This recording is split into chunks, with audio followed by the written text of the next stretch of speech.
Last night, my boyfriend and I were driving through the back roads of rural Pennsylvania. It was Route 447 near Stroudsburg. There was nothing around for miles.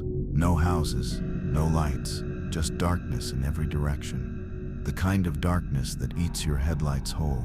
It felt like we were the only people left in the world. The road twisted and turned like it was built just to make you nervous. Trees crowded the edges of the pavement like they were watching.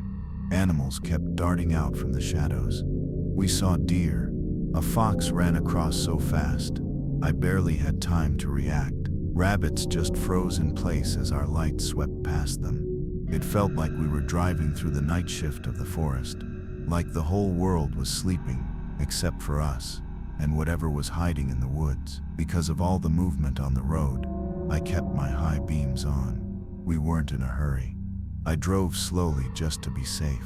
Then we saw headlights in the distance. A car was coming toward us. As it got closer, it started flashing its high beams at us again and again. At first, I thought I was blinding the driver.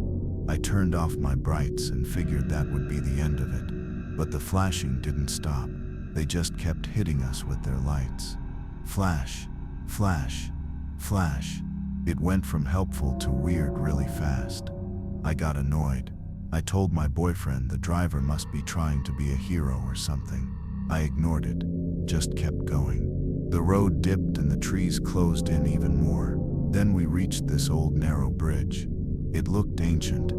No lights, no guardrails worth trusting, just shadows and black water underneath. And that's where we saw it. There was something in the middle of the road. At first I thought it was just some garbage, or maybe a trash can tipped over. But as we got closer and I flicked my high beams back on, I realized it wasn't trash, it wasn't debris. It was a person, a woman. She was sitting right in the center of the bridge, legs crossed, perfectly still. Her skin looked wrong. It was pale, but not just pale. It looked like it was sliding off her bones, like she had been out there too long. Her mouth hung open like she had forgotten how to close it. Her eyes were black and glassy, not blinking, not moving, just staring straight ahead. She didn't flinch when the lights hit her. She didn't react at all. Then I saw the man. He was sitting on the guardrail behind her, like he had been waiting. Same look, same sick skin, same dead eyes. He didn't move either, just watched her. And for the first time that night, I felt real fear. Not just discomfort, not just nerves. Fear. Something about the way they looked didn't feel real. It didn't feel right.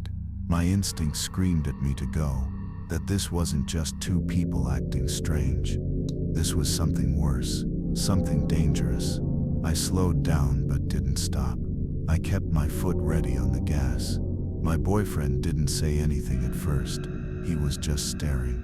Then he whispered that we shouldn't stop, not even for a second. 100 thoughts exploded in my head. What if it was a trap? What if the woman was bait, and the man had a weapon? What if they wanted us to stop so they could rob us? Or worse, what if they weren't even really human? I didn't want to wait to find out. I swerved slightly to avoid her. My hands were shaking. My chest felt like it was going to split open. As we passed them, the man on the guardrail shifted. Not a lot, just enough to let us through. That tiny movement made my stomach twist. I didn't stop. I didn't slow down. I just kept driving. We didn't speak for miles. The silence was heavier than the night outside. My boyfriend finally said something about how her face didn't look normal. I said nothing. I couldn't get the image out of my head. Her face was something from a horror movie. Not the kind with jump scares or masked killers. The kind that stays with you. The kind that feels like it came from another place. Another world. It reminded me of old films where possession or sickness took over the body. Her skin looked wrong. Her eyes looked hollow. She looked like a ghost, or a warning, or something pretending to be human and not doing a very good job at it. Even now I can still see her. I keep wondering what they were doing there, sitting in the middle of a pitch-dark bridge in the middle of nowhere. Why were they just watching? Why didn't they move? Why didn't they try to wave us down or ask for help? Why was her mouth open like that? Why did the man just sit and stare like he'd done it 100 times before? I don't have answers. I don't think I ever will. All I know is that it didn't feel right. It didn't feel human. It felt like we saw something we weren't supposed to. Something that doesn't make sense in the real world. Something that didn't belong on a quiet back road in Pennsylvania. And whatever it was, I hope we never see it again. Hi. So this is the first time I am sharing something like this, and I still don't know how to explain what happened. I swear this really happened to me, and it still makes my skin crawl when I think about it. It was both a dream and not a dream, and if you've ever had sleep paralysis, then maybe you'll understand what I mean by that. From a young age, I've had sleep paralysis. It didn't happen all the time, but often enough that I got used to it. At first, I used to panic, but after a while, I started telling myself that it was normal and it would pass. I also knew that sometimes when you're in that state, you can see or feel things that aren't real. At least that's what people say. I used to get weird dreams sometimes during it, but not always scary. More like strange or unsettling. But this one night it was different. That night I remember going to bed like normal. I wasn't anxious or anything. I just lay down and eventually drifted off. The next thing I know, I am standing in this huge white hall. It looked like a conference room or a government building or something. I was standing on a stage and in front of me were rows of people. They looked like journalists. All of them had microphones and cameras and notepads.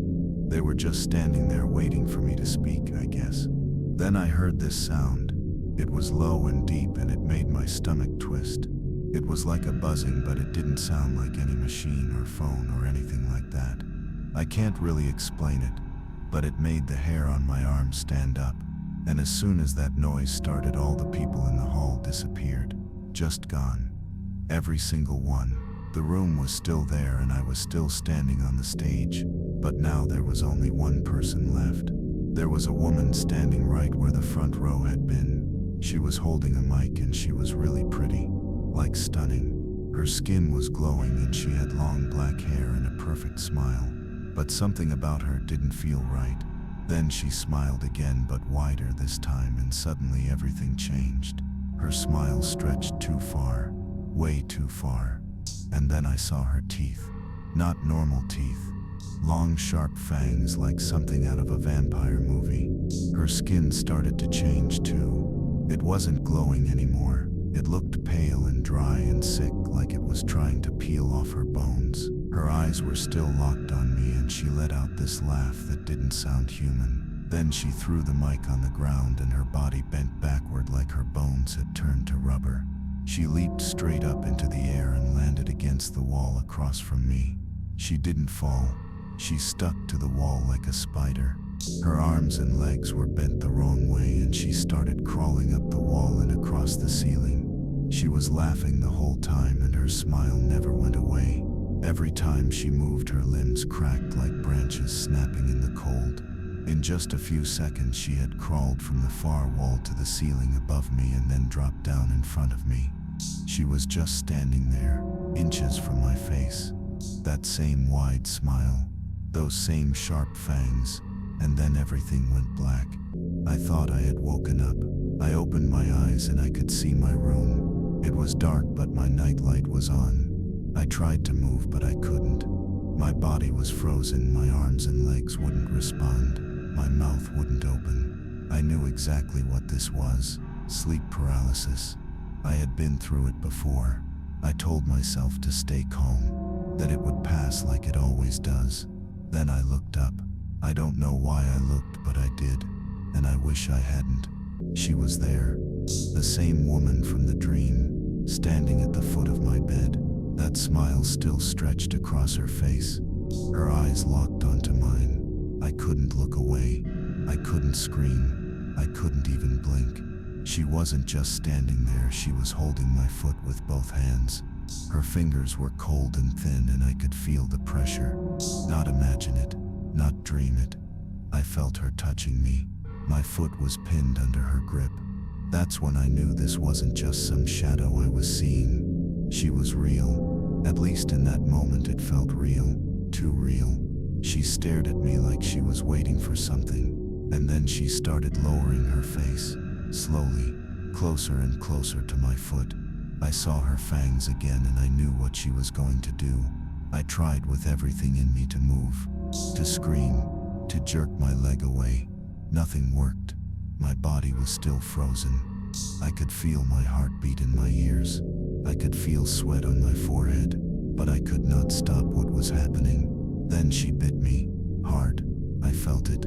It stung like a bee sting but deeper. It was sharp and hot and real. I wanted to cry out but I couldn't. She held on for a few seconds and then she let go. And then she was gone. Just like that. No fading. No vanishing light. 1 second she was there. The next she wasn't. A second later I shot up in bed.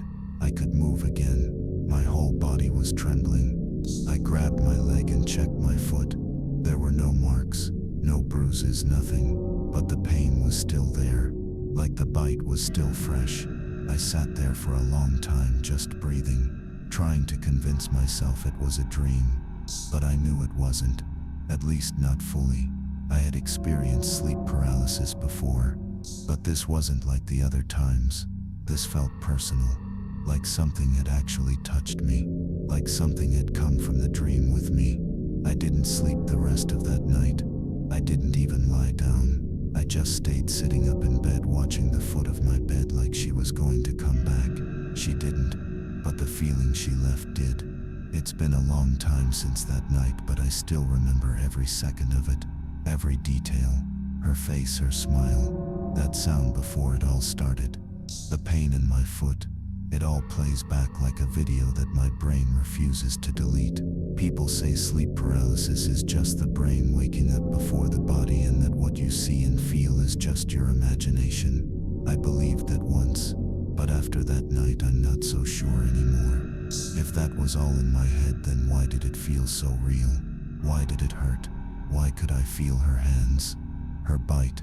I've had sleep paralysis again since then, but never like that.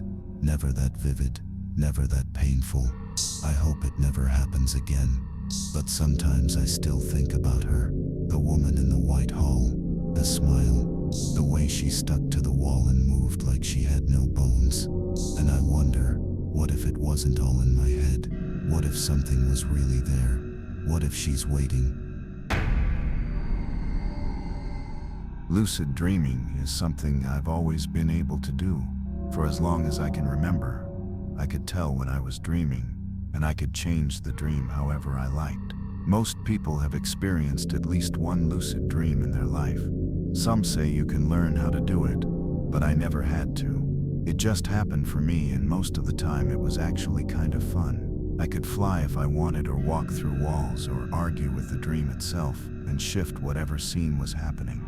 I had both fun and strange experiences in my dreams, but nothing ever truly scared me, until I stopped dreaming 3 years ago.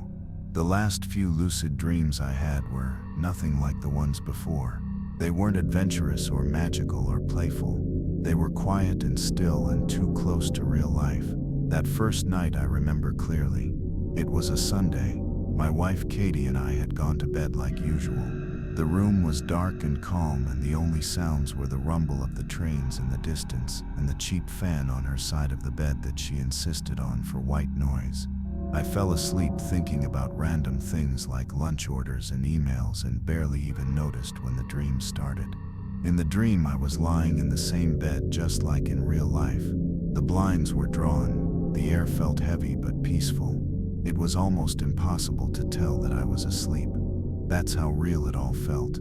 At first I was calm, my mind drifted, and I thought I might just be awake. Then Katie reached her arm back and tapped my hip like she was waking me up. Her voice was soft and sleepy, and she said it was time to wake up. I mumbled something like I already was awake and didn't bother to move or open my eyes. But then something happened. Katie rolled over to face me. Her hand slid up to my hair and she gripped it. Not in a playful or gentle way. It was rough and strange. Then she spoke again, but this time it wasn't her voice. It was a man's voice, and it said, "No, you're not." That's when I woke up. I sat up in bed and everything was exactly how it had been in the dream. The fan was humming. The trains were rolling by. Katie was next to me, asleep on her side. I could feel the sweat on my back and hear the distant buzz of the street lamp outside. I knew without a doubt that I was awake this time. I wasn't confused. I wasn't unsure. I was definitely back in the real world. The next morning over breakfast, I told Katie about the dream. She laughed and said that was creepy as hell. I laughed too because it felt safe to laugh. It felt like just another weird dream. One of those unsettling ones that don't make any real sense.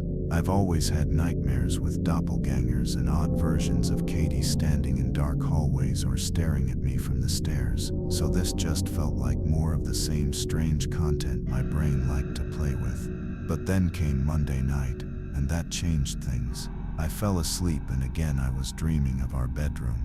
It was identical to the real thing. The bed, the fan, the trains, Katie next to me sleeping quietly. I thought maybe I wasn't dreaming at all. It felt that real. But then Katie spoke. She said there was a man in the room. Her voice was soft and quiet, like she wasn't scared but was simply saying a fact. I didn't move. I couldn't. My body felt like it was made of stone. I asked what she meant and she said again that there was a man standing in the room near the corner by the fan. I felt a wave of fear rush through me. I knew I must be dreaming. I always knew. But this time I didn't feel like I could control it. I couldn't even look over to see what was there. I felt trapped in the bed and my heart was pounding. I told myself to wake up. I kept thinking about how nothing was actually there. But then I lost consciousness again, and the next time I opened my eyes was to my morning alarm. That day I didn't tell Katie about the dream. I don't know why. Maybe I felt embarrassed. Maybe I didn't want to admit that it scared me more than I thought it should have. I kept trying to convince myself it was just a dream, nothing more. But just to be safe, I walked through the house while Katie was out. I checked all the doors, all the windows. I made sure everything was still locked and undisturbed. Everything looked normal. The only thing that stood out was the spare key we kept under the mat near the back door. It was still there, but I stared at it for a long time, just staring at the shape of it and wondering what I'd do if one day it wasn't. Eventually I left it where it was and walked back inside. Tuesday night was the last time I lucid dreamed. The dream started the same way. The bedroom, the bed, the fan, the trains, everything as it should be. Katie next to me. The room dark but safe, or at least it felt that way for the first few seconds. Then I spoke without even realizing I was going to. I asked if he was here. Katie said yes. Her voice was a little more tense this time. She said he was standing in the room right now. She said the cats were hiding because they didn't know who he was. She said he was standing in the corner by the fan watching us. I felt like my body was full of ice. I couldn't move again, couldn't even breathe properly. She said it so calmly that it made everything worse. Then she said he was going to kill me, or maybe kill us. I whispered that I was dreaming, and she told me to wake up. I did. This time I really woke up. I was drenched in sweat and my heart was racing. I could hear the fan and the trains, and I could feel every muscle in my body aching like I had been tense for hours. I was facing the bedroom door and I knew without question that I was finally awake, but I had to look. I didn't want to, but I had to. I turned toward the corner of the room where the fan was buzzing and clicking softly, and I saw him. There was a man standing in the corner, a solid figure, not a shadow, not a trick of the light. A man. I couldn't see his face. I couldn't tell what he was wearing. The room was too dark and he was standing so still. But I knew he was there. I knew I was not dreaming. My skin crawled. My hair stood on end. My body screamed at me to do something. So I screamed. I screamed so loud that my voice cracked and I couldn't stop. Katie woke up next to me in a panic and she screamed too. The dogs in the neighborhood barked and porch lights came on up and down the street, and the man ran. He turned and ran out of the house and disappeared into the night. The police came. The neighbors were already banging on the door before we could even pick up the phone. But by then it was too late. He was gone. No footprints, no signs of forced entry, nothing stolen. But the back door was unlocked, and when I went to check the key under the mat, it was gone. That was the last time I lucid dreamed. I don't know what to believe anymore. Maybe it was all coincidence. Maybe I created something in my dream that came true in real life.